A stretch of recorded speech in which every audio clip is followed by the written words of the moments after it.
Então lhes perguntei a respeito dos judeus que escaparam e que sobreviveram ao exílio, e a respeito de Jerusalém. E eles me responderam: os restantes, os que sobreviveram ao exílio e se encontraram nas províncias, estão em grande miséria e humilhação. As muralhas de Jerusalém continuam em ruínas, e os seus portões foram destruídos pelo fogo. Podeis vos assentar. Enquanto eu leio essa mensagem bíblica, eu estou falando a respeito de Neemias, um homem que foi favorecido por Deus, um homem que está no palácio cuidando do rei. A Bíblia diz que Neemias está num cargo ou executando um ofício de grande responsabilidade. Ele é aquele que degusta, ou eu posso usar o meu intelecto, experimenta, come antes do que o rei, para ver se aquela comida que vai chegar à mesa não vai chegar contaminada. Eu já vou liberar uma palavra agora. Deus está levantando você como Neemias, da cidade de Jaboticabal. Deus está levantando você como Neemias, da cidade, ou melhor, da igreja do Evangelho Quadrangular. Pastor, eu não estou entendendo. Você não vai trazer fofoca, você não vai trazer calúnia, você não vai trazer disque-me-disque, você não vai trazer comida contaminada dentro da casa do Senhor. Não, não. Muitas das vezes compartilham comigo algumas ruínas, e aí eu finjo que eu não entendi, porque se eu não levar uma palavra para edificar, eu também não caminho com a palavra que vai destruir. Neemias está cuidando. A Bíblia diz que os irmãos de Neemias chegam desesperados. Eles têm uma notícia ruim: os muros estão derribados, estão destruídos, estão acabados. Neemias olha para os seus irmãos e de alguma maneira, quem sabe ele procura as respostas, porque eu procuro, você procura, nós procuramos respostas das pessoas. Porque quando eu tinha 8 anos de idade, eu tinha um déficit. Da minha casa, o que existia era brigas, ruínas, o alcoolismo dominando meu pai. O alcoolismo, enquanto dominava meu pai, destruía, deformava a minha mãe. Eu, uma criança, às vezes eu digo abandonada, porque eu não tive o privilégio de um dia sequer. Hoje eu tenho 60 anos. Meu pai morreu há 23 anos atrás. Eu não tive o privilégio de um dia sequer da minha vida enquanto meu pai em vida. Não, meu pai morreu faz mais do que isso. Eu tinha 12 anos. Faz mais. Eu nunca tive em 12 anos de memórias. Não, porque diga memórias. Nós viemos aqui para construir memórias. Você sabia disso? Eu não tenho na memória nenhum momento eu sentado à mesa em família, almoçando, tomando café, ou que fosse um simples copo de água. Memórias afetivas. O que eu tenho registrado com cura, porque se tornou testemunho, relatos de ruína, memórias onde passei por dores, por desprezos, por tristeza. Aos 8 anos de idade, eu tinha um déficit. O que é um déficit, pastor? Um defeito. Eu não sabia, mas hoje, adulta, eu entendo que eu gostava que a palavra, que a linguagem de amor naquela época era uma linguagem de palavras de afirmação. Já vou deixar uma dica para você. Talvez você está dizendo assim: meu marido não me entende, minha esposa não me compreende. É porque você não foi buscar a linguagem de amor dela. Existe um livro que fala dos 5 passos, ou das 5 linguagens do amor.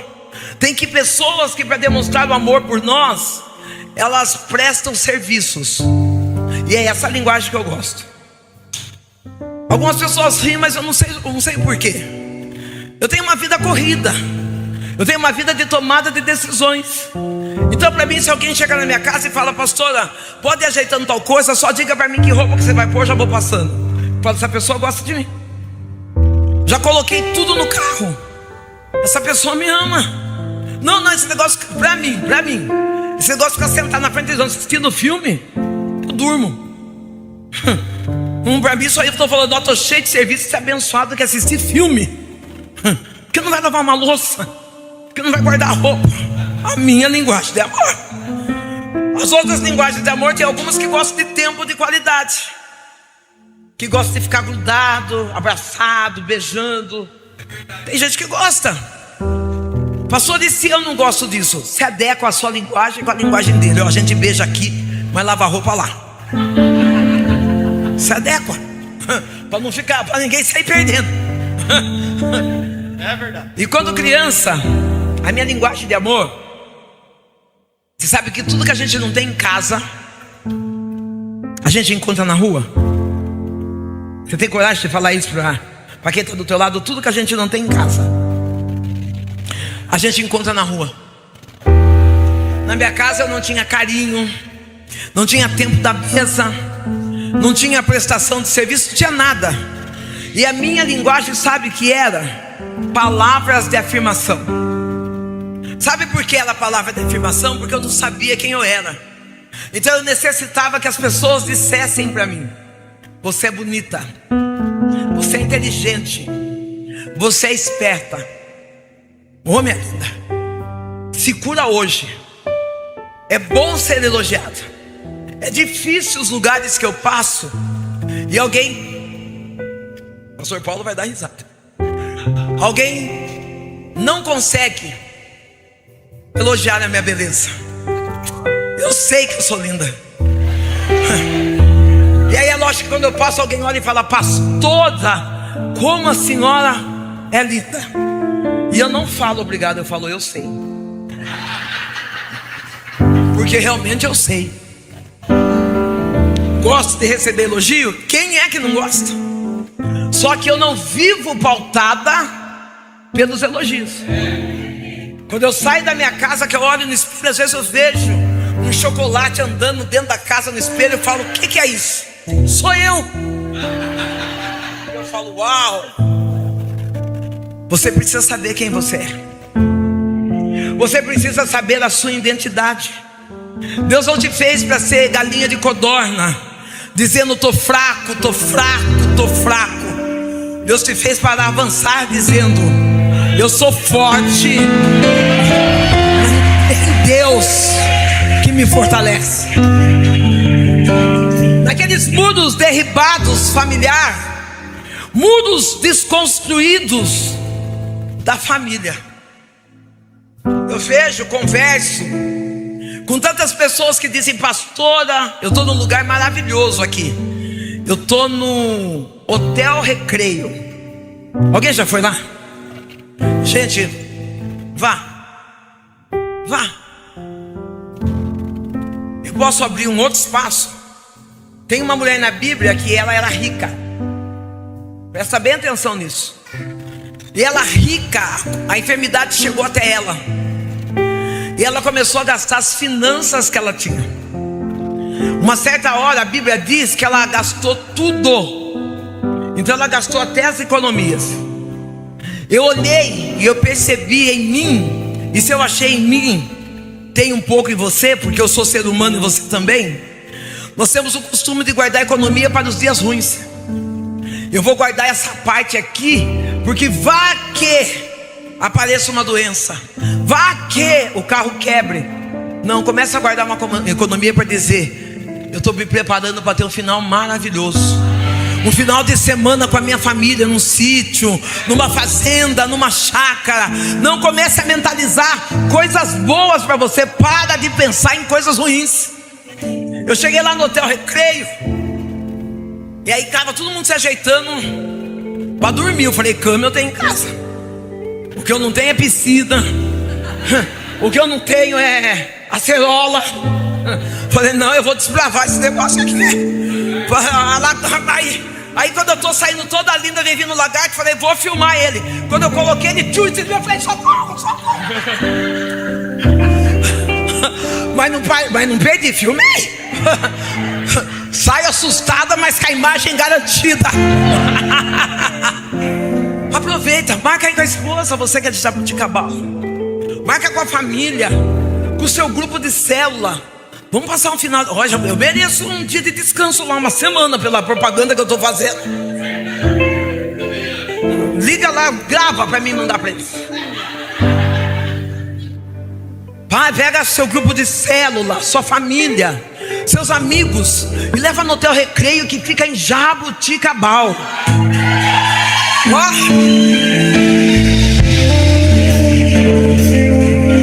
Chega lá, diz assim: ó, eu sou da Igreja Evangélica Quadrangular, eu quero desconto. Eu sou mentorada pelo pastor Paulo, me dá um vale desconto. E passe um dia de alegria. Eu, como criança, as pessoas sabiam que eu tinha esse déficit. Falta de carinho, falta de uma mensagem afetiva, falta de abraço. Quando eu prego, eu falo que eu tinha casa, porque casa é fácil ter, difícil é ter lar. Casa não é nada mais, nada menos do que 4 paredes, cômodos divididos e um telhado. Não importa se é num condomínio aberto, fechado, se é na periferia. Agora, lar não. Lar é aquele lugar que quando o dia está cansado, está difícil, você fala: que bom, eu posso voltar para o meu lar. Daquele lar é onde você se despe, não só da roupa, mas dos sentimentos contrários, das dores que a vida entrega a nós, e dizemos: eu estou no melhor lugar, no lugar seguro, que é o meu lar. Eu não tinha isso. Aquela criança bagunceira, falante, ela via as amigas com os pais carregando no colo, as mães fazendo bolo de chuva. Eu trago no meu coração uma amiga chamada Ana Belucci. Essa amiga, ela ia no mesmo tempo de escola que a minha, ela ia para a escola e levava de merenda aquela maçã bem grandona, bem vermelha. Eu dizia na época maçã da Branca de Neve, mas eu sei que hoje é maçã argentina. E aí eu falava para minha mãe: mãe, eu quero levar maçã. E aí minha mãe, quando chegava aos domingos, ela me levava na feira. Nós esperávamos o final da feira, e aí aquilo que sobrava é o que nós coletávamos. E nunca sobrou uma maçã daquele tamanho. Sobrava aquela maçã Fuji. Hoje quem trabalha com maçã argentina me perdoe, mas a Fuji é mais gostosa. E eu levava aquela, só que eu não entendia como criança, zoião. Um dia eu dei uma sova na Ana. Ela tirou a maçã dela, eu falei: ah, peraí, eu tenho dinheiro, mas eu tenho braço. Quantas coisas você já quis ganhar no braço? Quantas coisas você já quis ganhar na força? Quantas coisas com os seus olhos humanos voltados de inveja, você menosprezou aquilo que Deus te deu e lutou para ter aquilo que era dos outros. Eu bati nela e peguei a maçã. Graças a Deus, e eu louvo a Deus, que a família da Ana é uma família sarada, e eu espero que a sua também seja. O pai da Ana não foi tirar satisfação com a minha mãe. A mãe da Ana não ficou de mal com a minha mãe. Nós éramos vizinhos. Pelo contrário, todos os dias, eles colocavam 2 maçãs, uma para mim e uma para Ana. Chegava na hora do recreio, a Ana dizia: você não sabe o que eu trouxe? Eu trouxe uma maçã para você também. Eu queria ter tido celular naquela época. Eu queria ter máquina fotográfica para ver você, ver a Ana. E não estou falando de racismo, de nada, estou falando de amizade. Aquela menina branquinha, clarinha, com os olhos verdes arregalados, e eu aquela negrinha com 2 trancinhas, lação vermelho, e nós 2 mordendo a maçã com igualdade. Ei, nunca queira ser mais do que ninguém. Use a graça que Deus nos deu da empatia, nos colocar no nível de outra pessoa para ter acesso a ela. Aquela família estava dizendo: eu permito que a minha filha coloque-se no seu nível, para nós podermos ter acesso a você. Eu agradeço demais a Ana, agradeço demais seu Arthur, toda a família Belucci. Quando nós saímos de lá, eu fui morar para um lugar tão ruim. Eu fui morar numa casa onde eram 2 cômodos, 7 casas no mesmo quintal, um banheiro centralizado para 7 famílias, um único banheiro. Ruína, pobreza. E vou deixar aqui vírgula: e sujeira, porque a pobreza não tem nada a ver com sujeira. Pobreza são espíritos sujeira são espíritos demoníacos que habita dentro da nossa casa. Não é normal você sair de casa e não ter coragem de arrumar a cama que você dormiu. É sinal que a sua mente não está organizada. Porque quem tem a mente organizada deixa organizado o lugar onde ele descansa. Eu já deixo desarrumado, porque daí quando eu chego já vou para deitar. Não, querido, eu organizo. Não, eu não sou. A minha casa, se vocês forem em casa, vocês vão ficar até assustadas. Eu não tenho muito enfeite em casa. Tem mulheres que são da show, né? Tem vasinho, tem ursinho. Eu não tenho. Eu não tenho porque eu não tenho tempo. Então eu falo para Deus: Deus, o que tem é isso, e o que eu tenho eu quero deixar organizado. Quando você deixa o seu guarda-roupa organizado, sua casa organizada, é porque a sua mente está organizada. Você não vai dar glória porque está desorganizado? Com 8 anos eu encontro um homem que me elogia, um homem que diz: que menina bonita, hein? Como você é inteligente. E eu com 8 anos encantada com aqueles elogios. A casa onde eu morava com os meus pais, em ruínas. Aquele homem vem com palavras de afeto adulto: me dá lápis, me dá lata de sardinha, me dá pão. Eu estou tendo um encontro com o pedófilo. 8 anos de idade. Com 8 anos de idade, aquele homem, ele pratica intimidades. Nós temos crianças, temos adultos, os adultos entendem as entrelinhas. Pratica intimidades completa comigo. Durante 4 anos eu fiquei presa na mão daquele pedófilo. Você não saía por quê? Porque eu não tinha um pai e uma mãe que parasse para me escutar. Eu não tinha um pai e uma mãe que eu pudesse ter um diálogo para contar a dor que eu estava vivendo. Talvez você está achando que você é um mega master pai, uma mega master mãe, porque você deu o celular do ano para o seu filho, o carrinho, o sei lá, nem sei o que está na moda agora. Mas a moda mesmo é tempo de qualidade e palavras de afirmação. Não, talvez você está dizendo: eu não sei quem esse menino puxou, eu não sei quem essa criança puxou. Você não sabe porque você não teve tempo de investir na sua família. Você não teve tempo de investir na sua história. Você está deixando a sua casa tornar-se uma ruína. O meu pai, ele morreu com 37 anos. Ele nunca soube da história desse pedófilo. Pedófilo esse que frequentava a minha casa. Pedófilo esse que abraçava o meu pai e a minha mãe. Quantos abraços e apertos de mão eu vi ele dar no meu pai e minha mãe, e dar sinal para mim. para que eu fosse ao mercado. E quando eu chegava lá, oral. Há 5 anos atrás, a filha desse homem ligou para mim: meu pai quer ver você. Eu já estava exercendo a unção e a função e o chamado do ministério. Eu atendo o telefone, ela disse: meu pai quer ver você. Eu falei: o sangue de Jesus repreenda. Eu falei: que eu também tenho saudade de vocês e tal. Desconversei. E ela falou: Sandra, vem em casa. E eu falei: eu vou tentar. Eu estou pregando, tem muita coisa para me fazer, mas se Deus permitir eu vou. E aí eu falei para Deus assim: Deus, não inventa.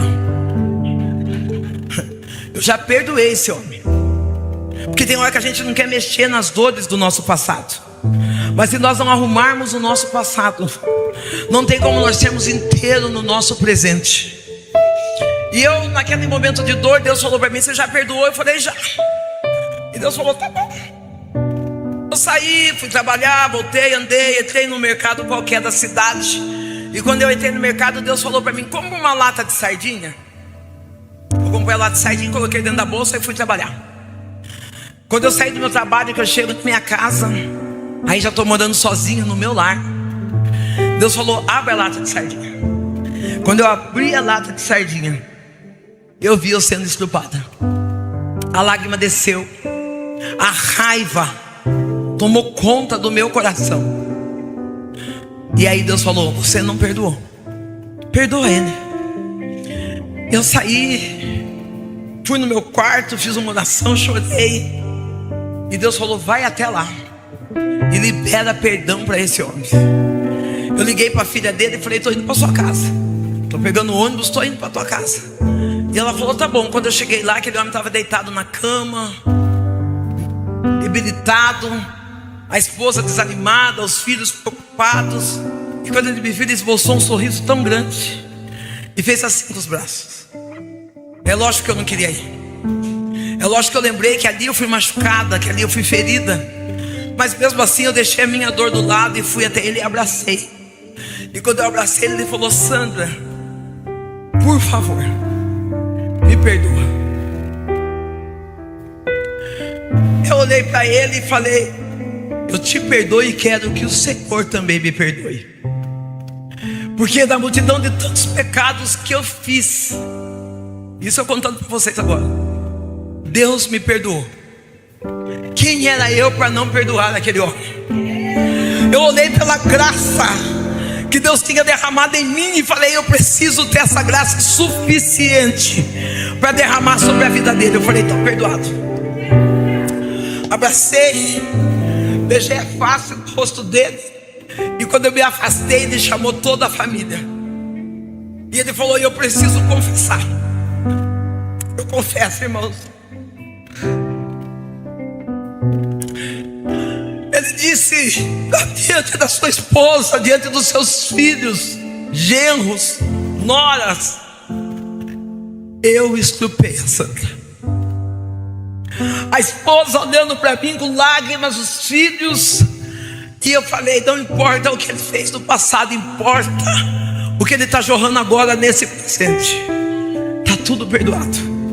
Nós nos abraçamos, a família, oramos juntos e eu fui embora. Passado um tempo, essa menina que hoje é tão mulher como eu, mesma idade, ela liga e fala: Sandra, meu pai morreu. E eu falei: meu Deus. Mas eu achei que tinha assim morrido 5, 6, 7 dias, um ano, sei lá. Meu pai morreu. Eu falei: filha. Ela falou: e minha família, nós decidimos, todos juntos, de comum acordo, queremos que você venha para fazer o funeral dele.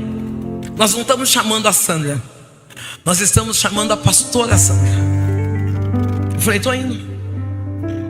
Me aprontei e fui fazer o funeral desse homem. Enquanto eu fazia aquele funeral, a família chorava. E ao término daquele funeral, todos, não foi um, não foi dois, todos entregaram sua vida para Jesus. Aplauda ao Senhor.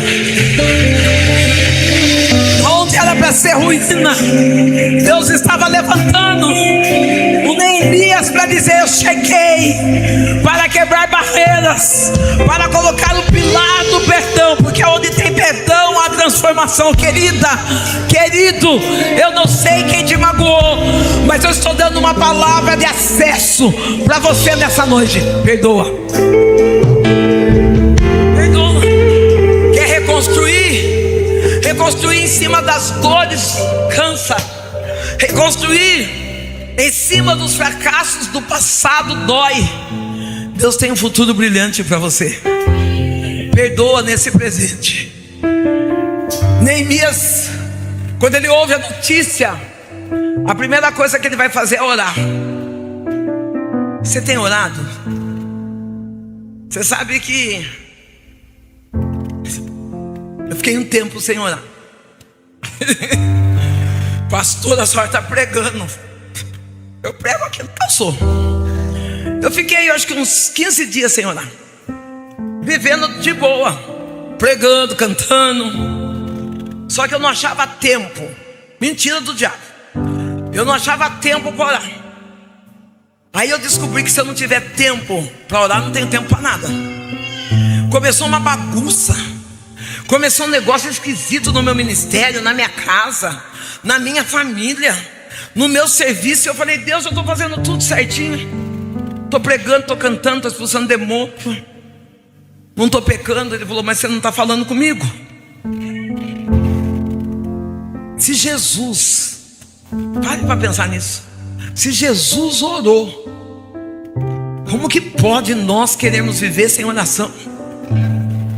Ora, querido. Não se preocupa em brilhar aqui, não. Não se preocupa, não estou desmerecendo ninguém. Não se preocupa em ser a pregadora. Não se preocupa em ser contrabaixo. Não se preocupa em ser o contrabaixo, o baterista. Mas se preocupe em ser amigo de Jesus. Se preocupe em ter intimidade, relacionamento com Ele, dizendo: quando eu oro, quando eu oro, tem pessoas que falam: quando eu oro o inferno treme. Eu vou dizer: quando eu oro, as portas do céu se abrem para mim. Neemias ora, e quando ele ora, Deus levanta autoridades. Diga: Deus vai levantar autoridades para te ajudar. Neemias, ele vai falar com o governador, com o rei. E o rei entende a necessidade de que lá em Jerusalém o que tinha eram pessoas fracassadas, pessoas desanimadas, pessoas que tinham a mentalidade atrofiada. Aonde há escassez de criação, aonde há escassez de mentalização, não tem como Deus trazer a sua ação. Neemias conversa com o rei, e a Bíblia diz que o próprio rei chama governantes para ajudá-lo.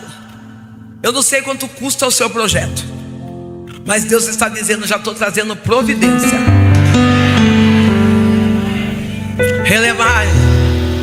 Relebai que toba das alai que torre relei docirra que viai de sol de res. Esse senhor de camiseta preta, fica de pé um pouquinho. Redecamba súbia de raça. Redecóbia é esse primeiro. Redecóbia dando-se. Sentou os dois agora. Ressoubia de col de nirefaz. Neemias, ele era copeiro. Fica de pé no sangue do Eterno. Neemias era copeiro. As pessoas que estavam em Jerusalém, a Bíblia diz que há mais de décadas estavam vendo a destruição. Enquanto eu olho para o Senhor, eu vejo que houve descrédito. Pessoas que andaram de perto e julgaram pela aparência e pelos fracassos que você já enfrentou na vida. Quantas pessoas disseram: não vai dar em nada esse cara, ele é um sonhador. Mas Deus te escolhe nessa noite, para dizer: tu és o meu escolhido. E quando eu escolho alguém, ainda que todos digam não, se o céu deu sim, ninguém apaga o projeto de Deus sobre a tua vida. Eleito saio tobia, que me anda saio toderrécia. Eu vejo a graça, eu vejo a graça, eu vejo a graça de Deus nesse lugar. E o Eterno está dizendo: dessa pequena empresa eu vou fazer um grande negócio. Neemias pega aquelas cartas e ele não pega a carta sem propósito. Ou eu vou melhorar, Neemias não pega aquelas cartas sem direção. Você tem direção? Você tem consciência do que Deus projetou para você? Você já escreveu, já construiu, já firmou o projeto de Deus para a tua vida? Eu vim de uma família destruída assim. Eu vim da dor da pedofilia, eu vim da dor de um pai alcoólatra. Eu estou montando uma palestra que eu vou dar agora, dia 21. E essa palestra está me esmagando, que é o mês Janeiro Branco, da conscientização da saúde mental. E aí naquela época não tinha vídeos, então eu estou fazendo slides com foto. Eu criança sentada na grama do Hospital Teixeira Lima, um hospício. O meu pai amarrado na camisa de força, e eu em cima do meu pai abraçando ele. É lógico que a foto não produz o sentimento, mas eu sei a lembrança. Eu sei que eu estava falando em cima daquele homem que tinha dado como louco, em cima daquele homem que praticava a violência doméstica, aquele homem que fazia cocô em cima da comida para que eu e minha mãe nos viéssemos nos alimentar. Mas Deus me trouxe inteira. Ainda bem que você entendeu. No meio de tantas dores, Deus me trouxe inteira até aqui para poder compartilhar com você. Deus está dizendo: você não vai chegar pela metade, não vai chegar com a depressão, com a síndrome de pânico, com o complexo de inferioridade. Você vai chegar inteiro.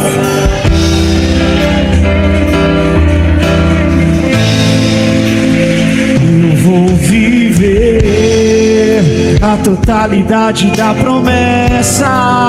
Um Deus de obras completas vai fazer cumprir na hora certa. Diga: eu não vou temer. Não vou temer. O projeto vem de quem não erra. Um Deus de obras completas vai fazer cumprir na hora certa. Perdi meu pai tinha 12 anos. Eu fico cheia de traumas por falta de cuidados diários de pai e mãe. Minha mãe, ela se esconde ou se refugia no terreiro espírita. Minha mãe começa a se desenvolver mãe de santo. Lá no terreiro eu vi minha mãe. Não é que os outros contou, eu vi os cambonos escarrarem no chão, e a minha mãe incorporada com espíritos. Eu não sei se é o certo eu falar da esquerda ou malignos, porque essa história de intolerância religiosa dá um problema, né? Então, com espíritos da esquerda, não estamos falando de política, com espírito da esquerda, eu vi minha mãe, os cambonos escarrando no chão, minha mãe torta, mão para trás, rolando no chão e lambendo aquele escarro. Eu vi minha mãe, galinha viva passando, ela pegando a galinha viva, rasgando no dente e bebendo sangue. Mas eu também vi minha mãe levantar a mão e entregar a sua vida para Jesus Cristo, subir no altar, pregar a palavra, louvar, dirigir o círculo de oração, vendo aquela mulher fazendo batalhas de madrugada para que eu e a nossa permanecêssemos de pé. Eu não sei o que você está vendo agora, mas Deus está dizendo: prepara para você ter uma nova visão. Prepara. Talvez o que você esteja vendo é desgraça, é ruína, é afronta. Deus está dizendo: eu estou chegando a uma nova visão. Oh, relebachei, cacheia, show, deixei. Se você é batizado no Espírito Santo, você tem a oportunidade de falar em língua. Eleia, saia, sobe, ásia. Atrai a atenção dele nessa noite.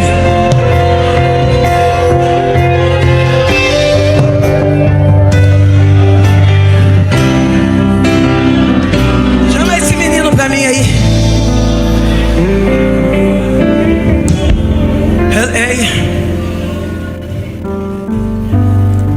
Ele manda sobe, fica de pé.